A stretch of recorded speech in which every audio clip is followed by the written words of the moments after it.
This is the first automatic chronograph worn in space by Seiko. First professional dive watch that they have produced.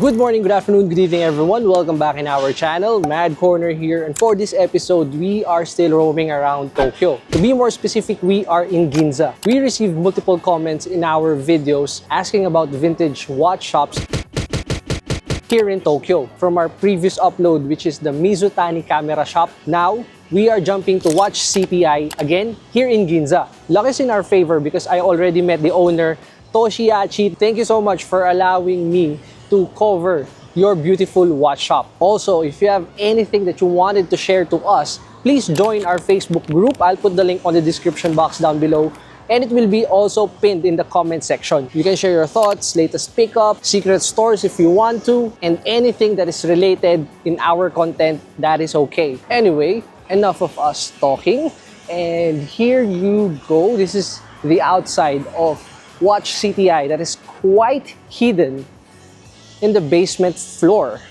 All right, it says here Holon Ginza 3, and then at the basement 1 you will see Watch CTI. And don't worry, I'll be putting all the links or the details on the description box down below.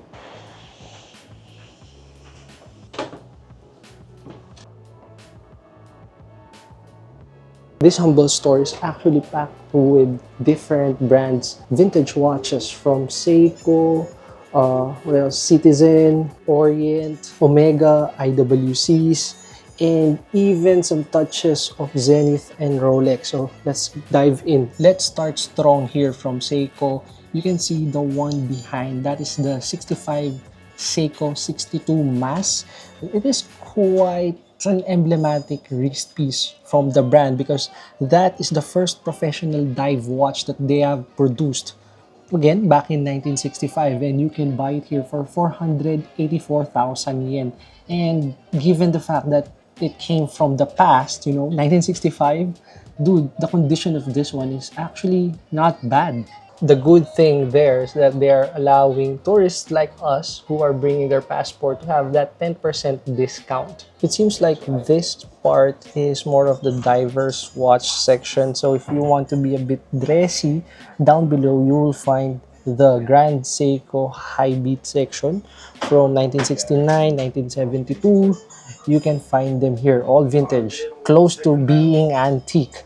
Price range would be around 220,000 yen. That would be this special high beat here with the silver dial and silver case. Smooth one as well.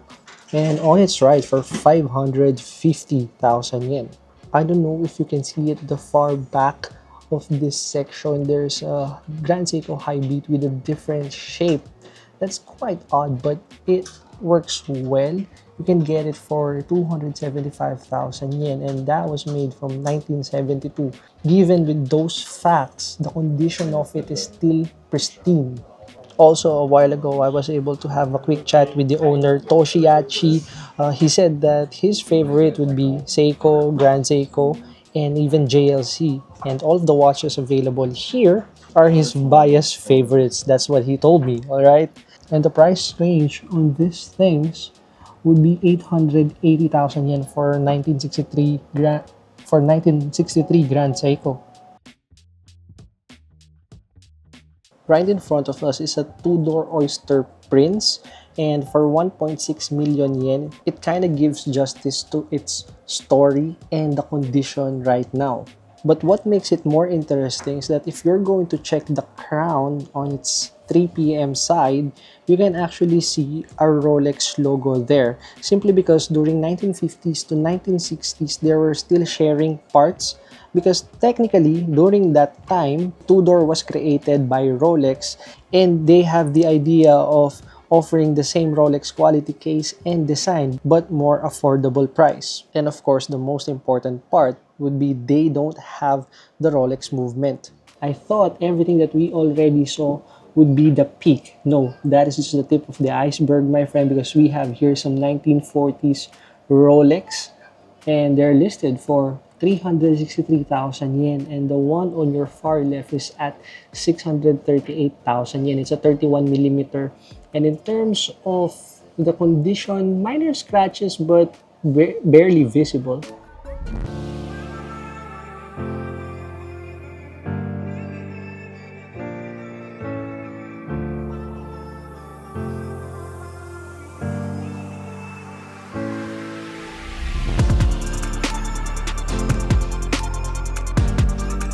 This is actually a cool timekeeper from Seiko. This is the VFA, very fine adjusted. That's how they call it back then.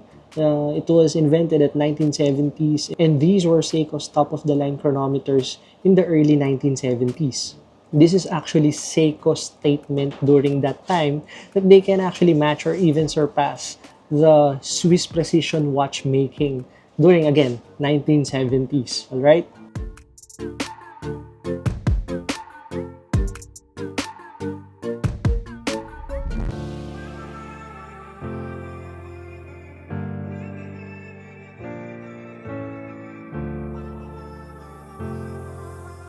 This is quite wild. I'm currently seeing a 1966 from Citizen. It is listed for 165,000 yen, and I'm not going to pretend like I know this watch. No, I don't.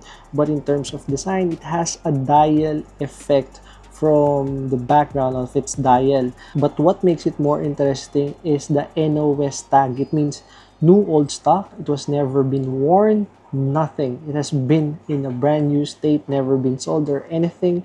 Technically, it's a virgin watch. Please forgive my word, but that's how it goes. Another NOS from 1974. You can see that black Citizen watch with the cream dial with day date feature, and they're selling this one for 74,800 yen, and you can actually see the original price tag above it for 15,000 yen back on those days. It looks like a 39 millimeter watch and the black metal strap, though I'm not just sure if it comes with a box.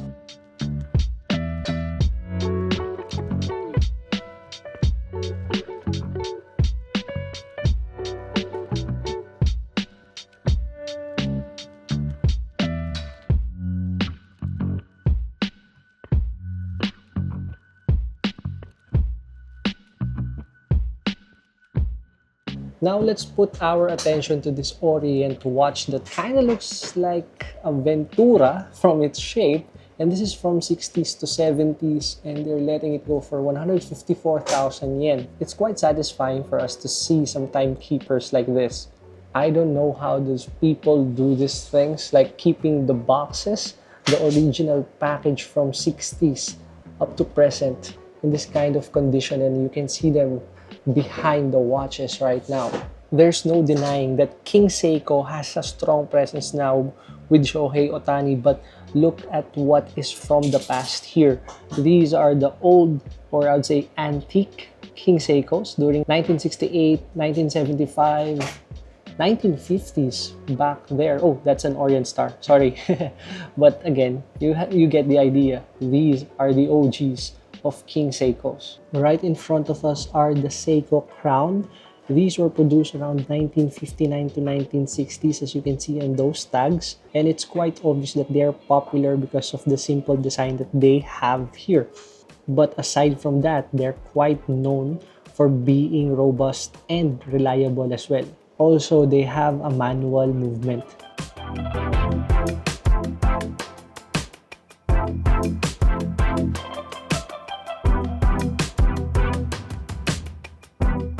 Now let's step to the world that is way out of our league, and that would be the Omega. The one that is in front of you is from 1955, and it's called the Black Gilt, and they're letting it go for 396,000 yen. And flexing right in front of you would be the wide range of Omega watches that they have. We are talking about 1950s up to 1970s here. It's also quite visible that they are showing the possibilities that they can do during that time. And have a look at this Constellation automatic watch from 1970s. It is currently priced for 220,000 yen.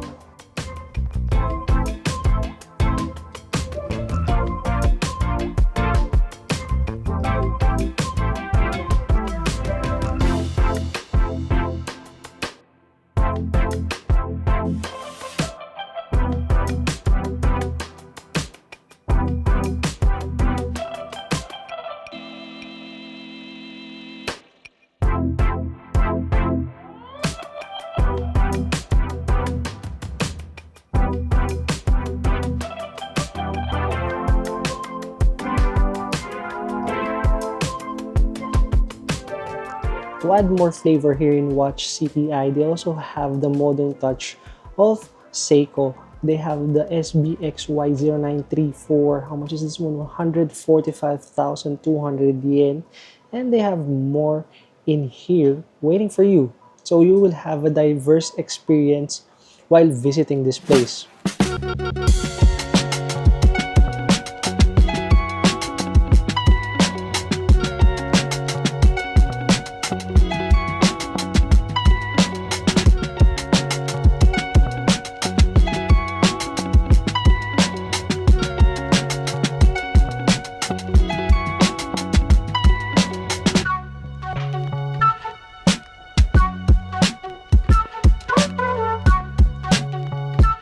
How on earth can I miss these two watches behind? Those are the Seiko Pogues. They were made around 1970s, and here's the story behind it. This is the first automatic chronograph worn in space by Seiko. The one on your left, which is the yellow, is at 319,000, while the silver one on your right is at 385,000 yen.